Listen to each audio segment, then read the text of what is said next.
Let's talk about marketing funnels. So what is a marketing funnel, and how can you take everything we've just spoken about trust and know, like, and trust and building authenticity and consistency, how do we take all that and put it into a marketing funnel? Well, a marketing funnel is just a way for people to go in at the top. Like, at this point, I should have a graph, by the way, but I haven't. You put people in at the top of the funnel, and then as they're going down the funnel at the bottom of sales, but in between that, you should be having contacts with these potential contacts, these potential leads, these potential clients. And so one of the ways in which we do that is by, if you book if you download one of our freebies, How to Run Facebook Ads, for example, you then get a series of emails which are building trust, authenticity, consistency, again, but just in a different format. It's no longer via a podcast. This one's reading. And some people prefer to read. Some people prefer pictures. Some people prefer audio. Some people prefer audio visual. It just depends on what people want. Some people self-talk to themselves. And that's what they want. They want to be asked questions and be led to their own answers. And that's how they operate, and you'll have your own method of operating. But a marketing funnel is basically just taking someone from point A and getting them to point B. Point A is where they're curious about something, a product or a service, and point B is where they sign up and they actually become a client. So a marketing funnel should have various sections built into it. And one of them is enough touch points with the potential client so that they're like kind of coming your way. So what happens is on we just had this conversation yesterday on an email, right? And the conversation was, I noticed you downloaded our Facebook ads guide. Do you want to jump on a call about that? And they came back and said, actually, we're going to speak to Facebook this week, but next week or the week after, let's jump on a call then. And by the way, I know I downloaded it, but I don't know where it is. Could you send it again for download? And I'm like, yeah, of course we can. So we sent them. We've actually got two, so I sent them both with links so that they can just go and download them. And this is what happens. People see your freebies and they download them going, I'll do that later. And it goes on the shelf, the virtual shelf, and we call it shelf development, right? Because your shelf is getting more development than your brain. And so people think they're going to download and read these things, and they don't. And I do this as well. I download stuff, and then I go, I'm going to download this, and then I'm going to read it later. Guess what happens? Oh, Netflix, Twitter, walk the dogs, I don't know, paddle surfing, whatever it happens to be. But you end up, by the way, look at that sunshine there, a bit of sun streaming through, that's nice. So what happens is that you've got to follow up. The secret of the sale is always in the following up. And the following up can be via email, it can be jumping on a call, it can be sending a WhatsApp, it can be whatever it happens to be, but you have to follow up. And when we run Facebook ads and Google ads and we generate leads, there's no follow-up system. And so this is what we do. We actually create a series of 4 emails that follows these people up. But also, as a business owner, you've also got to be proactive.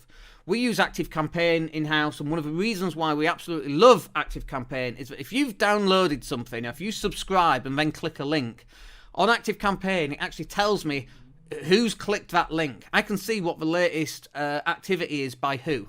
And so when we get the latest activity through, I can pick and choose. Let me just get rid of that. Let's block that user on YouTube. Just spamming. There we go. Blocked. So when we see somebody actually take an action, we can follow up. Hey, I noticed you looked at the website page. You're looking for a website? Do you want to jump on a call? So that's another way of following up. And I actually follow up using email, although generally we have phone numbers and we can phone them up. But I always think phones are too intrusive. Somebody phones me up. I'm like, yeah? And they're like, do you want to do this? I'm like, what are you phoning me for? Like, how dare you even phone my number? Who do you think you are? Where have you got my number from? And I'm really suspicious about it. I get quite angry. I hate it when people just phone me up. Because when someone phones you up, it's like bang, bang, bang, bang, bang. You deal with me now, and I hate it. Whereas you send an email, and I wake up the next day, and I check my emails, like, yeah, I can reply to that. And I think most people are the same as well in 2022. But your marketing funnel should be there to have these various touch points throughout the relationship that you're building. In our email system, we've got something like, I don't know what it is, 60, 70, 80 emails. They go out once every 9 or 11 days. So we've got like 2 years worth of emails, and those emails were a mixture of different things. A mixture of questions, a mixture of, hey, this is one of our most popular podcast, download it. Here's a video about building trust. Here's a video about such and such. Here's a free report. And so we have all these different ways of having these touch points with a potential client. Hey, come into the Facebook group. And then when we're in the Facebook group and we see me going live every day, that's another touch point to build a trust, which is what we talked about right at the start of this session. So these marketing funnels, this is what you should have in place. And when I ask people, I get on a strategy call and go, okay, what email system are you using? And they go, Gmail. I'm like, no, I mean, what email capture system? Oh, no, we haven't got one of them. Okay. What about, what's your customer database? CRM, Customer Relationship Management. I don't know why it's called, that's a stupid name. Anyway, what's your database called? And we go, oh, no, we don't have a database. I'm like, well, where's your list? And we go, well, I've got a pile of business cards on my desk. And I'm like, oh, okay. And that isn't a marketing funnel, needless to say. You've got to get those business cards and ask them, can I put you in my system? We send regular updates on the market, the mortgage market, let's say, or whatever it happens to be. Some will say yes, some will say no. Obviously, you've got to make sure you're in alignment with GDPR. That actually, these days, probably doesn't align with GDPR. But you could drop them an email saying, oh, I'll make you up a networking event. Here's the link to join our Facebook group. That would be a really good way of doing it. And then they're actually joining the Facebook group. That's a very nice method of actually doing that. But you've got to start building a marketing funnel. And most businesses, by the way, especially those that are struggling, you know, if you wake up one morning and you've got £1 left in your bank account and you need to generate some cash because you've got a direct debit that's going out tomorrow, how are you going to do that? Without a customer relationship management, without some kind of sales funnel, how are you going to solve that problem?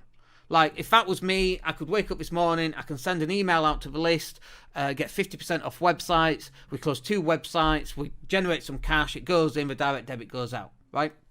We're in a position that we can do that because we've got X number of people on our database that have signed up for the past few years that are constantly being emailed and contacted so that we're keeping these clients warm or sweet or however you want to call that. But we're keeping them engaged at some point. Now, obviously, there's some people that never actually open any of those emails, and that's fine, because we go live in the Facebook group, or we go live on Facebook and LinkedIn and Twitter. So at some point, they're going to see that.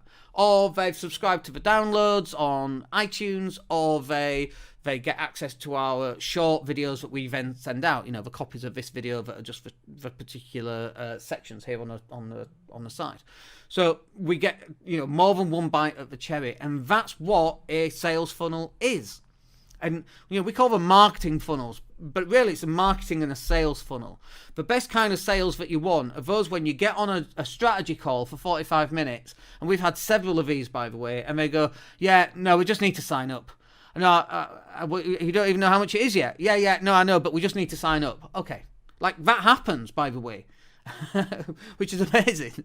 So we don't even have to persuade somebody on the strategy call that this is something they need to do. They already know that they need to do it because of all the pre-sale stuff that we've done before, all the podcasts and all the content that we're putting out. They already know when they will get on that call that they want to buy from us. It's not even a sales call. They're buying from us. They just don't know how to do it. And so it's like, let's jump on a call so we can buy something. All right. I hope that's useful for you guys. This is just how it works. This is 2022. This is marketing in 2022. This is just how it works.